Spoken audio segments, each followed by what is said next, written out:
Learning about value stream management. Today's flow short topic. Hi, I'm Joshua Barnes, and I am joined once again by Helen Beal. Hello, everyone. Thank you, Joshua.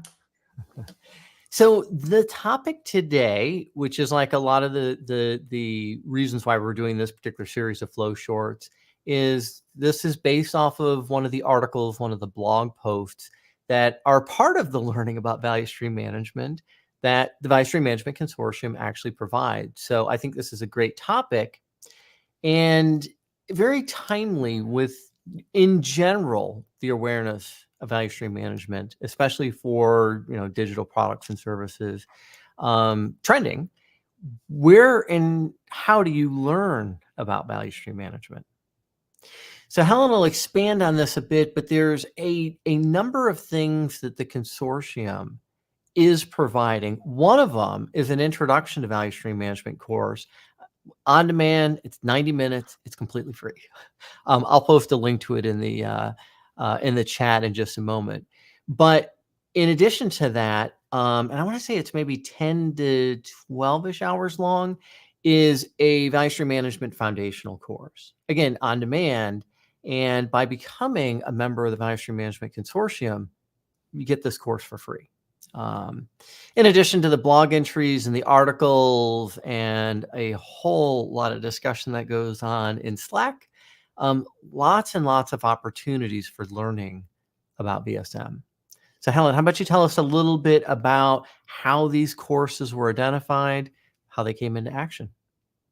Yeah, I mean, over 6,000 people have come to the Value Stream Management Consortium to date to learn more about value stream management as a new way of working for organisational performance. The consortium itself is just over 3 years old. When we launched, we didn't have the course. It was one of the first things that Steve and I set out to build.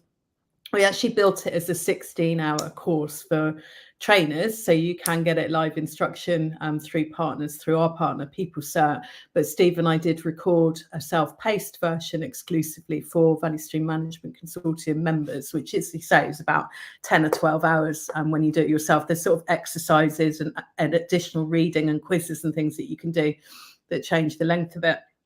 So it's a really in-depth course. We talk about the history. We talk about, some of the background, amazing books like this from James Martin, the book on value stream management. These are quite hard to get, these books these days. Although I had to chat with Jamie the other day and she showed me all her copies that she'd got as well. And then more recent books like Gary's book about driving DevOps with value stream management. So we draw on a lot of that history. We draw, everything is connected, right? So we draw on all the lean background, the agile and DevOps background, and then bring it all together and talk about mapping and identifying and organizing around value streams and all of that kind of stuff. So it's a big course, that one. It's the one we wanted to start with as a flagship course. It's the one we wanted to really make membership worthwhile. When we were brand new, we were asking for $99 per year for membership. And that course, I think, is probably worth, well, if I was charging it as a trainer live, I would be charging £1,200 per person per class. For that. So I think online self-paced, you'd probably charge about $500 or something. And then, as you said, that's a ton of other material. So some of it's behind the firewall, if you like, in the members portal, and some of it's public. There's all of the Flowtopia sessions that we've had, all of the flow sessions, loads of podcasts, private webinars, all sorts of other workshop materials that we put together. And then there's the recently developed and released piece. We call it micro-learning because it's 90 minutes, not 12 hours. But actually it's designed to have sort of each section is about sort of 5 or 10 minutes. So it's more consumable. But yeah, that's been extraordinarily popular. We've probably had 1,000 people take that in the last couple of months, and because it's free and it's a great entry point. And once you've kind of got a taste for VSM, you can go a bit deeper. So that was a really long answer. It's like, did you know all of that was there as a member? Have you touched it all, or is there a bit too much sometimes, you think? Yeah, but I think that in all of that, right? So you're talking now probably couple hundred hours, 200-300 hours worth of content that's available. Not that anyone outside of maybe somebody with a lot of interest in VSM would go through all of it. There's a wide range of things that I feel is there. I mean, there's things that are for tools or platforms, right? And and there's things that are more process or a framework perspective. So there's quite a bit of diversity within the learning that you have available. So yeah, I've always thought that's a great thing. And there's another element to learning, of course, as well. So we've talked about self-paced and sort of classroom learning, this kind of learning that's based on course materials and reading and watching people talk and videos and exploring case studies. But there's another way of learning, which is interacting with people. So this is the other thing that the consortium sets out to do, is to create this space for people like us to come together and have conversations like we're having right now about, our experiences with different types of value streams, or doing value stream mapping, or how people define value. So that community element is really important, and we try and satisfy that through things like our member portal, but also through our Slack channels or a Slack workspace, and also through our huddles. So as you know, we've got, for example, the consulting huddle, which is probably our most active huddle, and one of the things that we've done there is develop the Value Stream implementation roadmap workshop series. So we developed the Identify workshop last year, and actually we've got quite a lot of intention of doing much more this year, and it seems to be the right time. So we've recently had a number of new board members join, like Tushar from Atlas Copco, and Jamie from Amtrak, and Dennis from Deutsche Telekom. So we've got these huge amounts of very large global enterprises that are now showing us that they're taking value stream management very seriously and treating it as a core practice within their organization to drive performance. And they're working with us now to help us consolidate the materials that they're using and the thinking across our consulting networks, to provide templates and frameworks that can be reused by our members in their own change initiatives as well. So that's a slight difference, I think, kind of like we're trying to not just educate people now, but give them the tools that they need to actually implement the practice. Yeah, and I think that's such an important part to bring emphasis to, is that some of the things that have come out of the consulting huddle and will continue is that it's not just you go through and attend a mini workshop. It's you're attending something and there's a takeaway with tools or templates that you're able to use within your organization or working with one of your customers. Exactly. I think that's a big differentiator. Yeah, I forgot to mention that the other thing, one of the other things that we've done with the consulting huddle, of course, is develop the VSM assessment, which is available through our partner Comparative Agility. And all of our members get access for free to that assessment for up to 5 teams. So the value of that alone is $2,500. Our annual membership is $199 for an individual. They get access to that. So once you start adding these things up, if you're interested in value stream management, you're getting thousands of dollars of value for $199. And I think because it's May and it's Value Stream Management Awareness Month, we've got our FLOMO May coupon, so you can get 25% off individual membership this month, which is another $50 basically. So there's a huge amount of value available. And then there's the VSM taxonomy, which is the thing we're working on in the consulting huddle at the moment. So Joshua, I think you've been involved with that as well. So maybe you want to talk a little bit about why we're doing that and how we hope that's going to help people. Yeah, I mean, I was involved a little bit, but not recently. I need to get back engaged as my calendar has freed up a little bit. So I'll defer that actually to you, since you've been a little more active in it recently. It feels quite basic on the kind of face of it, that you're like creating like a dictionary. You're creating a list of definitions for a handful of words, like a value stream management, value itself. What are these things? And then it gets a bit more complicated, because we might be talking about core and supporting value streams, or development and business value streams, if people like to use that terminology, or developmental and operational, if people want to use that terminology, cringing a little bit. And then there's kind of, practices around it, like lean and the theory of constraints and DevOps, things like that. And all of these things fit together into this taxonomy of terms. So we want people to be able to go to a place where they can refer to a definition, perhaps even find some detail about the history of where that thing has come from and why it's important. Now, it's just a very specific dictionary in some ways, but one of the things that I learned as a DevOps coach is how important language and vocabulary in particular is when you're in a change program. So if I say to you lead time, and I mean from co-commit to production, But you hear lead time, and you hear from the moment a customer has an idea until they're receiving that in the world. We're talking about two different things. So actually having a common vocabulary when we're trying to change and improve is quite important, I think.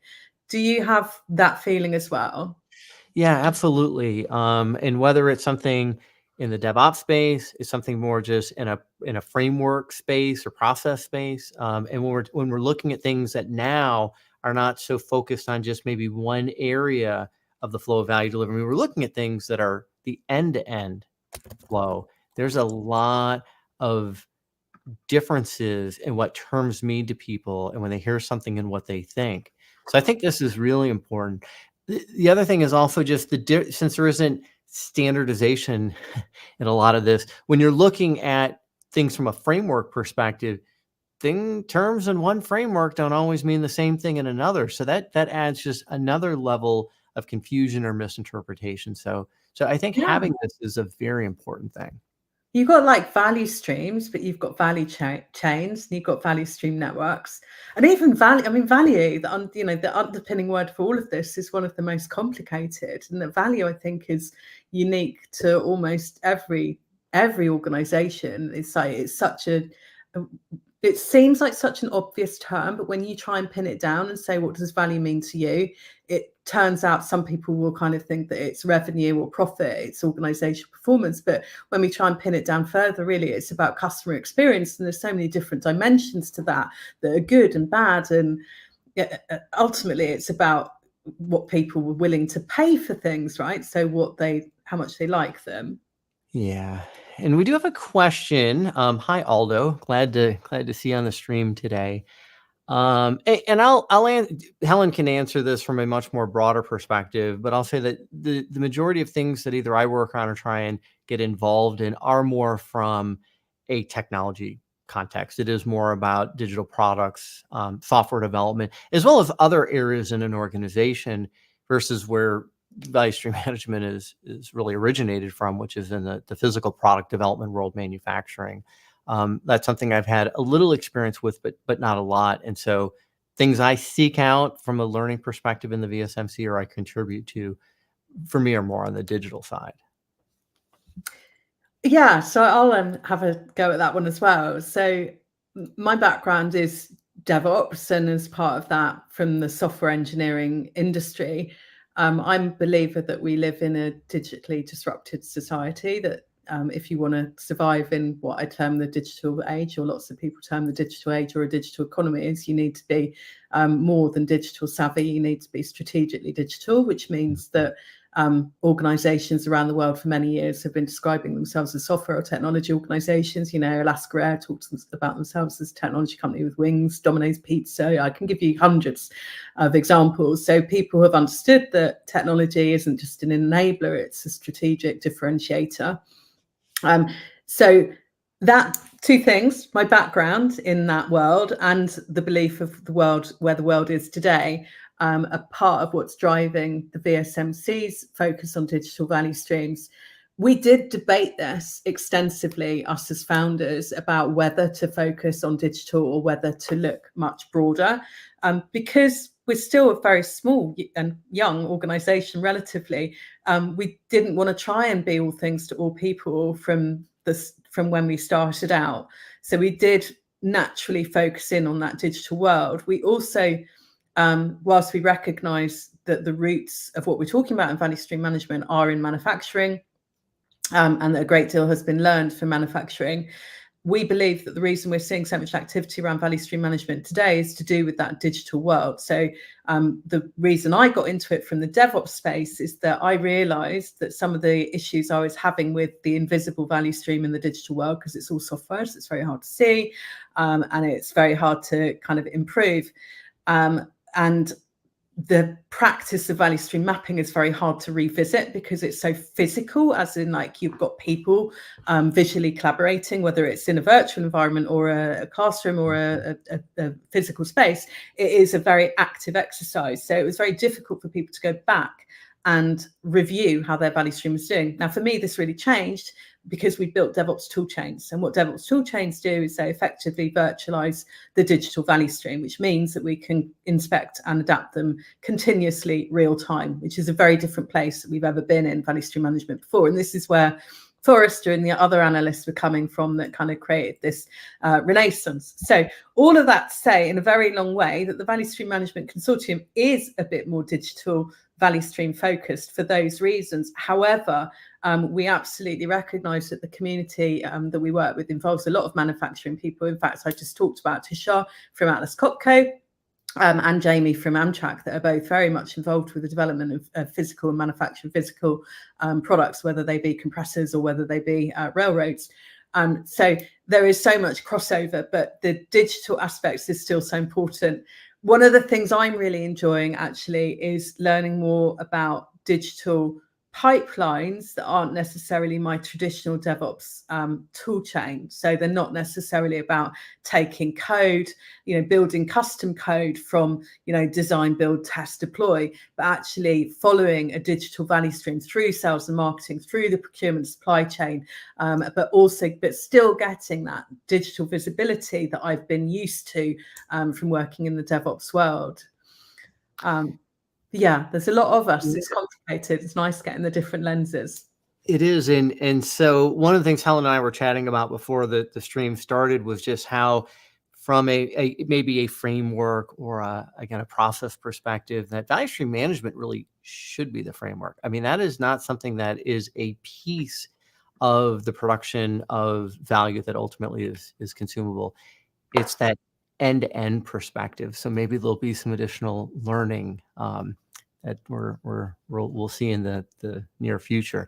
I do have one other thing that I will pull up since Steve wasn't able to make it today. So Steve, from a learning perspective, Steve's tip for this week is value stream management is well captured in Lean's 5 principles. So Steve, thanks for giving us a tip since you weren't able to join today.